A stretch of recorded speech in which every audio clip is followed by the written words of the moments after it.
Class 12th के हमारे MP board के सभी विद्यार्थियों, अब चिंता की घड़ी हुई समाप्त, क्योंकि आज जो मैं पेपर बता रहा हूं, आज ये जो पेपर करके गया बच्चा, जो बच्चा वास्तव में इस पेपर को करके जाएगा एमपी में तहलका मचाएगा, क्योंकि इसमें ऐसी ऐसी चीजें दे रहा हूं ना, ऐसे ऐसे क्वेश्चन दे रहा हूं जो सुबह वैसे के वैसे छपके आने वाले हैं। ठीक है, तो सारी चीजों को समझिएगा। कम समय है, लेकिन कम समय में अपन ज्यादा अंक प्राप्त करने की पूरी पूरी कोशिश करेंगे। चलिए तो शुरू करते हैं। पहला क्या है आपका, चालू अनुपात किसका मापक है? देखिए, चालू जो अनुपात होता है ना, वो तरलता का एक तरह का मापक होगा। निम्न में से आदर्श चल अनुपात माना जाता है। इनमें से आदर्श चल अनुपात क्या है? तो 2:1। साझेदारी संलेखन तैयार किया जाना चाहिए। तो साझेदारी संलेखन तैयार किया जाना चाहिए, तो किसके लिए? ऐच्छिक। अवकाश ग्रहण करने वाले साझेदार को उसकी देय राशि के भुगतान विधि है। 2, 3 की, 4 की, तो 3 यहां से राइट रहेगी। अंशहरण में अंशधारी को नोटिस देना होगा, तो 10 दिन में कि 60 दिन में कि 14 दिन में कि 30 दिन में, तो यहाँ से 14 दिन का यहाँ पर नोटिस देना होगा। अच्छा, फर्म के विघटन पर बैंक अधिविकर्ष को आंतरिक किया जाता है, तो वसूली खाते में।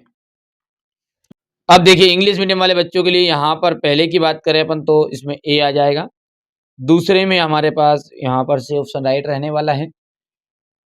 ठीक है, बी। और यहाँ से अपन बात करते हैं इसके लिए जी, चौथा जो है इसके लिए आपका रहने वाला है 3, आंसर राइट रहेगा। ठीक है, और यहाँ 14 डेज, और यहाँ से आपका, ठीक है, राइट रहने वाला है। अच्छा, एक महत्वपूर्ण सूचना देनी थी कि जिन बच्चों ने स्पेशल पीडीएफ नहीं लिए वो स्पेशल पीडीएफ ले सकते हैं, क्योंकि सुबह आप सब जानते हैं कि उस स्पेशल पीडीएफ में से ही हर पेपर में आता है। बाकी इनमें से भी आपके क्वेश्चन बहुत सारे देखने को मिलेंगे इस वीडियो में जो बता रहा हूँ, इन क्वेश्चनों में से भी। लेकिन यदि आप चाहते हैं कि नहीं यार, हम तो पूरा पेपर का ऐसे करना चाह रहे हैं कि नहीं यार, पूरी चीज़ें हमको प्रोवाइड हो जाए, ठीक है, तो स्पेशल पीडीएफ ले सकते हो। उसमें सेलेक्टेड क्वेश्चन मैंने दे दिए हैं, ठीक है, ताकि आपको अच्छे अंक स्कोर कर सके। ओटी क्वेश्चन के भी है उसमें, और आपके 2 अंक, 3 अंक वाले प्रश्न, 4 अंक वाले प्रश्न भी है। ठीक है, तो स्पेशल पीडीएफ डल चुकी है, नहीं देखा है तो देख लीजिएगा, ले लेना है ना। कहाँ पे डली हुई है? ऐप के अंदर डली हुई है। जो बच्चे पहली बार इस चैनल पर आए हैं उन्हें बता दूं कि एप्लीकेशन के अंतर्गत वो स्पेशल पीडीएफ मिलेगी आपको। डिस्क्रिप्शन में एक वीडियो है जिससे आपको पता चल जाएगा कि ऐप में के पेड कोर्स में जाओगे तो आपको स्पेशल पीडीएफ का देखने को नजर आ जाएगी। ठीक है, अंश जिस पर निश्चित प्रतिशत दर पर लाभांश भुगतान किया जाता है वो कहलाता है पूर्वाधिकार अंश। साझेदारी उन व्यक्तियों के बीच होती है, एक साझेदारी उन व्यक्तियों के बीच का एक समझौता है जिन्होंने किसी व्यवसाय के लाभों को बांटने का ठहराव किया है। ऋण पत्रधारी को मतदान देने का अधिकार नहीं होता है। ऋण पत्रधारी को क्या होता है? मतदान देने का अधिकार नहीं होता। और दायित्व क्षमता अनुपात व्यवसाय की शोधन क्षमता की माप करता है।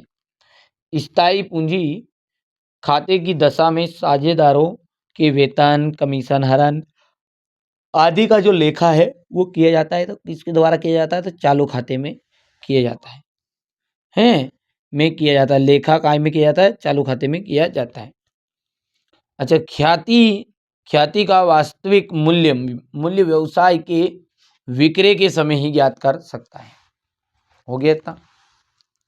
यहाँ से आप देख सकते हैं ये क्वेश्चन नंबर रहेगा आपका, फिलिंग द फिलिंग से।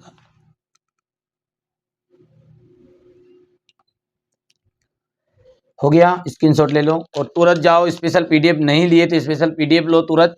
ठीक है, डिस्क्रिप्शन में वीडियो दिया गया। मतलब कुल मिला के बात है कि चैनल पे जाना है, ठीक है, वहाँ से एनसीईआरटी कोचिंग नाम से आपका एक प्ले स्टोर पर ऐप मिल जाएगा, वहाँ से आपको स्पेशल पीडीएफ के लिए पेड कोर्स में चले जाना है।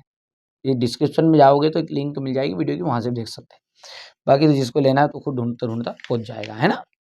चलिए सत्य सत्य है, प्रत्येक साझेदार की अनुबंधन करने की जो क्षमता है वो होनी चाहिए, ठीक है। अब देखिए सत्य सत्य में हम बात करते हैं तो प्रत्येक साझेदार में अनुबंध करने की जो क्षमता होनी चाहिए, तो देखिए ये कोई जरूरी नहीं है, ठीक है। तो ये बात हो गया आपका असत्य। त्याग अनुपात लाभ प्राप्ति अनुपात से अधिक होता है, ये भी आपका असत्य रहेगा। तीसरे की बात करें अपन तो यहाँ पर 2 याचनाओं के मध्य न्यूनतम 2 माह का समय होना चाहिए, तो ये बात आपकी असत्य रहेगी, ठीक है। फोर्थ क्या कह रहा है आपका, अवयस्क के फर्म के लाभों में शामिल किया जा सकता है, तो ये आपका सत्य रहेगा।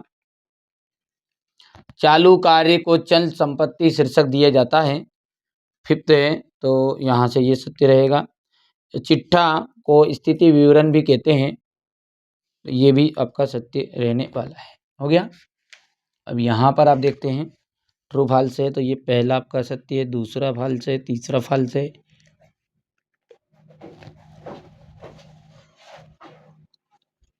अब देखिए सही जोड़ी, देखिए सही जोड़ी की हम बात करते हैं तो पहले में आपका जाएगा पूंजी और विक्रय का संबंध जो है वो कार्यशील पूंजी यानी कि आवर्त अनुपात से आपका हो जाएगा। संचालन क्रिया का जाएगा रोकड़ तुल्य। ऋण पत्रों के निर्गमन से प्राप्त राशि पूंजीगत प्राप्ति आ जाएगा यहाँ से। प्रत्येक साझेदार का जो दायित्व होता है वो क्या है कि संयुक्त एवं पृथक दोनों प्रकार का होता है। अधिकृत पूंजी में जाएगा रजिस्टर्ड पूंजी। रोकड़ बैंक में, तो रोकड़ बैंक में जाएगा रोकड़ तुल्य, ठीक है। अच्छा रोकड़ बैंक में क्या जाएगा आपका रोकड़, ये गलती से बेटा यहाँ पे ना दूसरा संचालन जो क्रिया है ये इसका यहाँ पर ये आएगा है रोकड़ बैंक में, तो ये आपका यहाँ से हो जाएगा छठा। हमेशा बदलने वाली ख्याति, तो ये आपका सेवंत आ जाएगा, ठीक है, हो गया। चलिए यहाँ से अपन बात करते हैं, तो ये आपका सेवंत है, ये 6 है, ये 5 है, ये 3 है, ये 1 है, ये 2 रहेगा और ये आपका 4 रहेगा, हो गया था।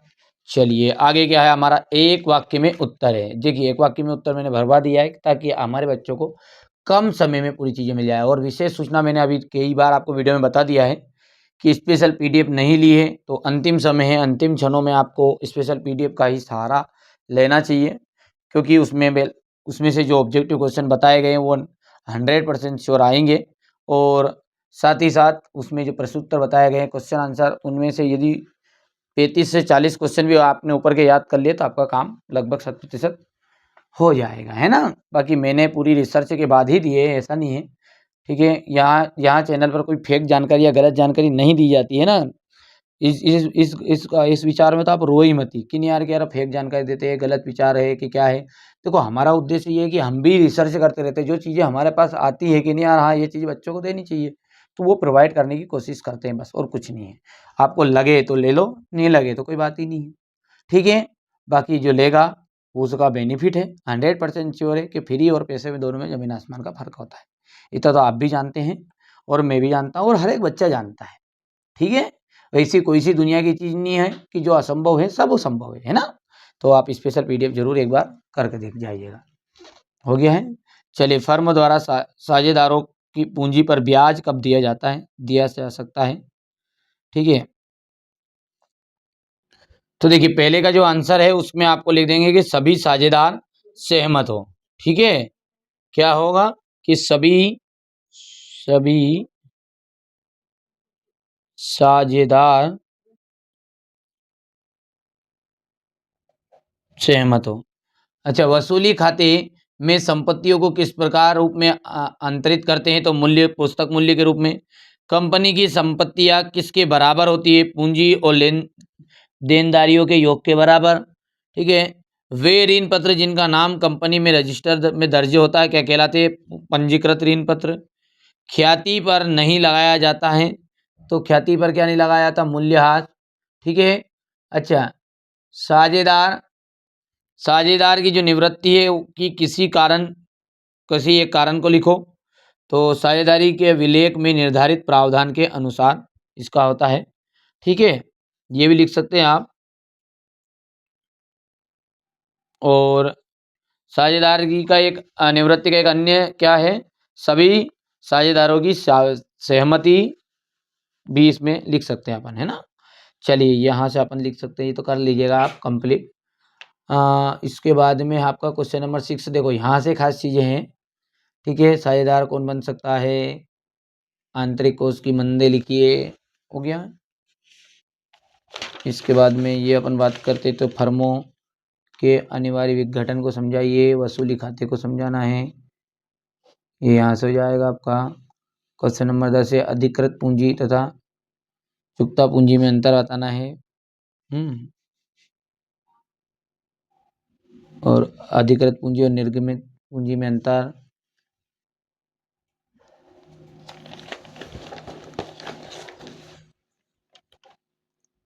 इसके बाद में क्वेश्चन नंबर 12, देखिए अभी आपके पास समय है, वैसे तो समय बहुत ही कम बचा हुआ है, तो स्पेशल पीडीएफ का आप ले लीजिए, तो डाल दी गई है ना, वहाँ से जल्दी जल्दी जाओ, तुरंत तुरंत जाओ, तुरंत आप बिल्कुल उसे खरीद लेना है ना। मात्र 30 रुपये का, ज़्यादा कुछ खर्चे नहीं है, इतना तो अपन घर का ही बीडी फूक फाक दोगे।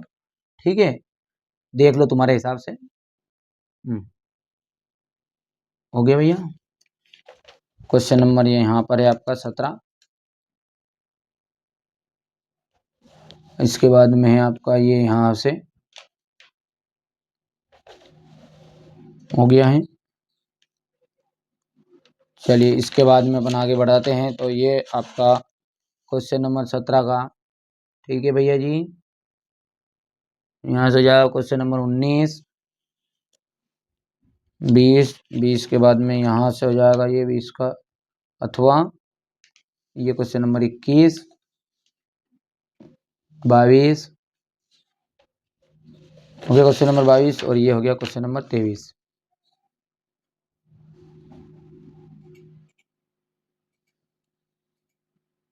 हो गया, यहाँ से देख सकते हैं आप।